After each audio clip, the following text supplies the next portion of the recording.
وضرب لنا مثلا ونسي خلقا قال من يحيي العظام وهي رميم قل يحييها الذي أنشأها أول مرة وهو بكل خلق عليم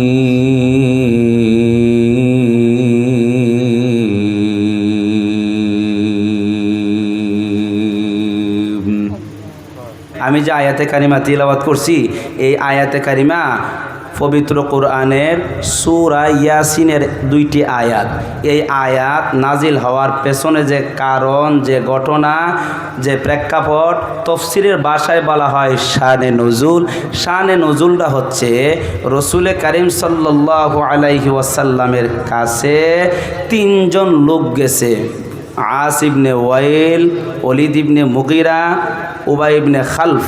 এই 3 জন লোক রসুলের কাছে গেছে। তাদের হাতে ছিল মরা মানুষের পুরাতন হাড় নিয়ে বলল, মুহাম্মদ এইগুলা কি? মুহাম্মদ এইগুলা কি? আল্লাহ নবী বলল, এগুলো হইল মরা মানুষের পুরাতন হাড়। তখন সঙ্গে সঙ্গে এই হাড়গুলা ভেঙ্গে চূর্ণ বিচূর্ণ করে উড়াইয়া দিলেন। উড়াইয়া দিয়া বললেন, ওই দেখো, এক ভাগ মাটির সাথে মিশে গেছে, আর এক ভাগ বাতাসের সাথে মিশে গেছে। এরপরও কি তোমার রব, তোমার আল্লাহ জীবিত করতে পারবো? তখন আল্লাহ তাআলা ওই আয়াত নাজিল করে আল্লাহ তাআলা বললেন,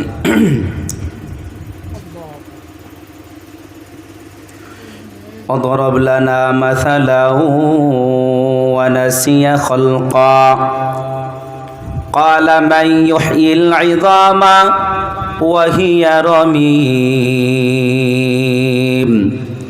قل يحييها الذي أنشأها أول مرة وهو بكل خلق عليم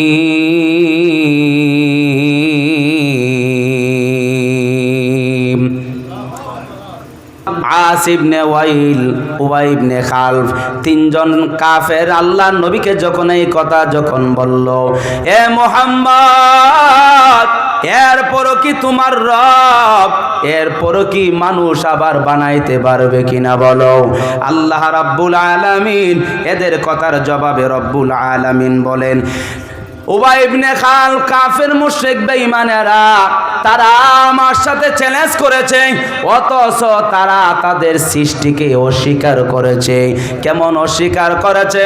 আল্লাহ রাব্বুল আলামিন নিজে জানাইলেন, ও নবী আমার আপনি জানাইয়া দেন, যেইভাবে আল্লাহ রাব্বুল আলামিন প্রথম তার বান্দাকে বানাইলেন, আল্লাহ তাআলা সেইভাবে আবার তার বান্দাকে জীবিত করবেন। কথা বলেন ঠিক নেই? আমরা যখন কবরে যখন মানুষকে দাফন করি, তখন আমরা মাটি দেওয়ার জন্য মাটি যখন হাতে নেই, তখন আমরা বলতে থাকি, মিনহা খলাকনাকুম ওয়া ফিহা নুঈদুকুম ওয়া মিনহা নুখরিজুকুম তারাতান উখরা। এই আয়াত আমরা পড়ে আমরা মাটি দিয়া আমরা চলে আসি। এর মধ্যে একটা শিক্ষণীয় বিষয় আছে, সেটা হচ্ছে আমরা বলতেছি মিনহা খলাকনাকুম, এই মাটির থেকে তোমাকে বানানো হয়েছে, ওয়া ফিহা নুঈদুকুম, এই মাটির মধ্যে আবার তোমাকে রেখে গেলাম, ওয়া মিনহা নুখরিজুকুম তারাতান উখরা, আবার এই মাটি থেকে তোমাকে জীবিত করা হবে, আবার তোমাকে আল্লাহর সামনে দাঁড় হতে হবে। ওরে আল্লাহর বান্দারা, এই যে কাফের মুশরিক বেঈমানেরা তারা যে বলল, ও মুহাম্মদ তোমার রব আবার কিভাবে সৃষ্টি করবে? আল্লাহ তাআলা তাদের পেছনের কথা স্মরণ করে বললেন, তাদেরকে আগে যেইভাবে বানাইলেন, যিনি প্রথমবার বানাইলেন, উনি দ্বিতীয়বার আবার তাদেরকে জীবিত করতে পারবেন কি পারবেন না? আল্লাহ রাব্বুল আলামিন বলেন, আল্লাহ তাআলাল ইনসানি হিনুম মিনাদ দাহরি লাম ইয়াকুন শাইআম মাযকুরা। সে তো উল্লেখযোগ্য বস্তু হিসাবে পরিগণিত ছিল না, তার নাম ছিল না, তার পরিচয় ছিল না, কেউ তাকে জানতো না, কেউ তাকে চিনত না। এরই আল্লাহর বান্দারা এখানে যারা আছেন, যাদের বয়স 50-52 বছর আগে আপনি কোথায় ছিলেন, কি ছিলেন, কেউ আপনাকে জানতো না, চিনত না। যার বয়স আছে 30-32 বছর আগে আপনি কি ছিলেন, কোথায় ছিলেন, কেউ জানতো না আপনাকে, কেউ চিনতো না। কথা বলেন ঠিক নেই? আল্লাহ রাব্বুল আলামিন বলেন, হাল আতা আলাল ইনসানি হিনুম মিনাদ দাহরি লাম ইয়াকুন শাইআম মাযকুরা। আল্লাহ রাব্বুল আলামিন বলেন, স্মরণ করেন, তুমি উল্লেখযোগ্য বস্তু হিসাবে পরিগণিত ছিলে না, তোমার নাম ছিল না, পরিচয় ছিল না, কেউ তোমাকে জানতো না, কেউ তোমাকে চিনতো না। তোমার নাম আব্দুল্লাহ, তোমার নাম আব্দুর রহমান, তোমাকে কেউ চিনতো না, কেউ জানতো না। আমি আল্লাহ রাব্বুল আলামিন নাপাক পানির দ্বারা তোমাকে বানাইলাম, মিন নুতফাতিন আমশাজ। আমি আল্লাহ রাব্বুল আলামিন নাপাক পানি দ্বারা তোমাকে বানাইলাম। এ বান্দা, শরমের কিছু নাই, সংক্ষেপ করে আপনাদেরকে মূল কথাটা বলে নেই।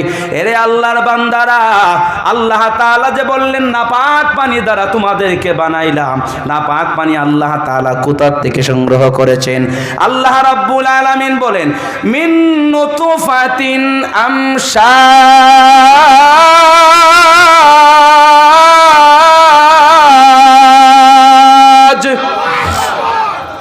আল্লাহ রাব্বুল আলামিন বলেন, নারী এবং পুরুষের মধ্যে একটা বীর্য আছে, ওই বীর্যের নামটা পর্যন্ত নেওয়া শরম, বলাটাও শরম। এমন শরম, এমন শরম, এই নাপাক পানি দ্বারা আমি আল্লাহ তোমাকে সৃজন করেছি।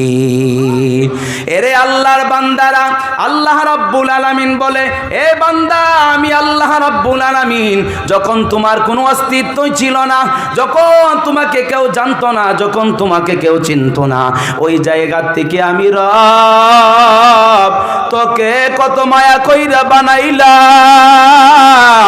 আমি আল্লাহ তোর মায়ের গর্ভে যখন আমি আল্লাহ রাব্বুল আলামিন তোর মায়ের মাসিক বন্ধ করার পরে আমি আল্লাহ যখন ফেরেশতাদেরকে বললাম, এ আমার ফেরেশতারা, আমার বান্দাকে তোমরা বানাও, তবে হাত বানাও, পা বানাও, অঙ্গ প্রত্যঙ্গ সব বানাইবা, কিন্তু আমার বান্দার চেহারাটা তোমরা বানাইবা না। কেন বানাইবা না জানো? এই চেহারাটা আমি আল্লাহ কুদরতি হাত দ্বারা আমি বানাবো। কেন বানাবো জানো? এর মধ্যে জবান থাকবে, এর মধ্যে কান থাকবে, এর মধ্যে চোখ থাকবে। জবান দিয়া সে তার রবের নাম মনের মতো আমি আল্লাহকে আল্লাহ আল্লাহ বলে ডাকবে, মনের মতো চোখ দিয়ে আমি আল্লাহর কোরআনকে দেখবে, কানে আমি আল্লাহর কথাগুলো শ্রবণ করবে। এই জন্যে আমি আল্লাহ তাআলা এই চেহারাকে নিজ কুদরতি হাতে বানাবো। তবে নাপাক রক্ত আমি আল্লাহ, নাপাক মুখটা দিয়া আমি আল্লাহ তাআলা খাওয়াবো না, মুখটা নাপাক হয়ে যাবে। মুখটা যদি নাপাক হয়ে যায়, আমার বান্দা নাপাক জবান দিয়া আমি রবকে ডাকতে পারবে না, রাখতে বড় সমস্যা হয়ে যাবে। এই জন্যে আমি রব আমার এই বান্দার জবানটাকে পবিত্র রাখলাম, তার মায়ের গর্ভে নিজের হাতে তার চেহারাটা বানাইলাম। মিন নুতফাতিন আমশাজ।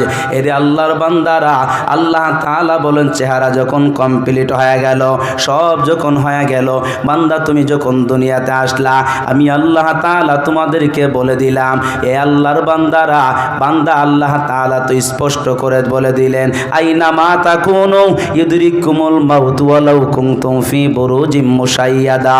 এরে আল্লাহর বান্দারা, আল্লাহ তাআলা স্পষ্ট করে বলে দিলেন, আসছো যেহেতু তোমাকে যেতে হবে, বাঁচার জন্য যতই তালিবালি করার যাই কিছু করো, বাঁচতে পারবা না। কথা বলেন ঠিক নেই?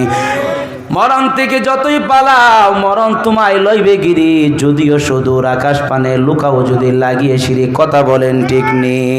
এরে আল্লাহর বান্দারা, মরণ থেকে যতই পালাও, মরণ থেকে বাঁচতে পারবা না। এরে আল্লাহর বান্দারা, আসেন মরণ থেকে একটু বাঁচার জন্য কিছু ফিকির করি। পারা যাইব? পারা যাবে না। তাম পৃথিবীর সকল মানুষ যদি একত্রে চেষ্টা করে, তারা কখনো পারবে না। কথা বলেন ঠিক নেই? আল্লাহ রাব্বুল আলামিন বলে, বান্দা আশাটা যেমন সত্য, যাওয়াটাও সত্য। তবে যাওয়ার সময় বান্দা আমি আল্লাহ তাআলা তোমাকে কেন বানাইলাম? আফা হাসিবতুম আন্নামা খালাকনাকুম আবাসা ওয়া আন্নাকুম ইলাইনা লা তুরজাউন।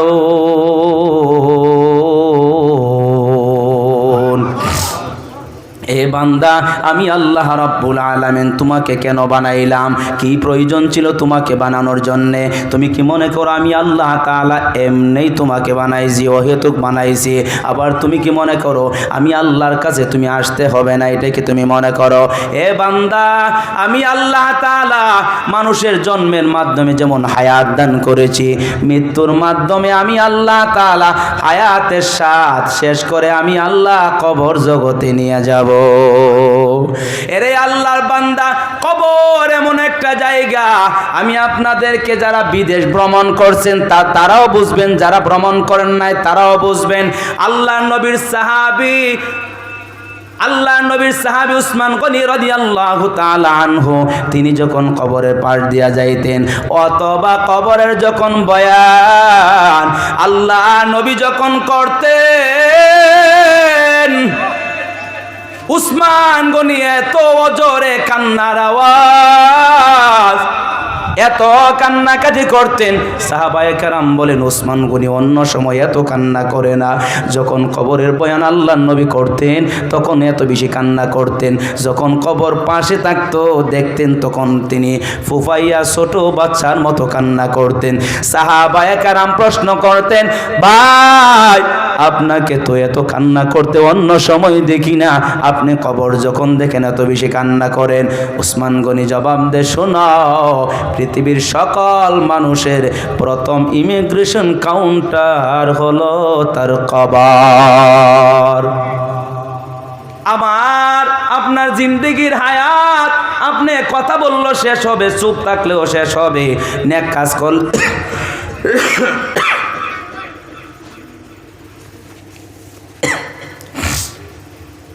নেক আমল যদি করেন তাও আপনার হায়াত শেষ হবে, বদ আমল যদি করেন তাও আপনার হায়াত শেষ হবে। এরে আল্লাহর বান্দারা, সবাই আমরা কবরের দিকে যাচ্ছি, কথা বলেন ঠিক নেই?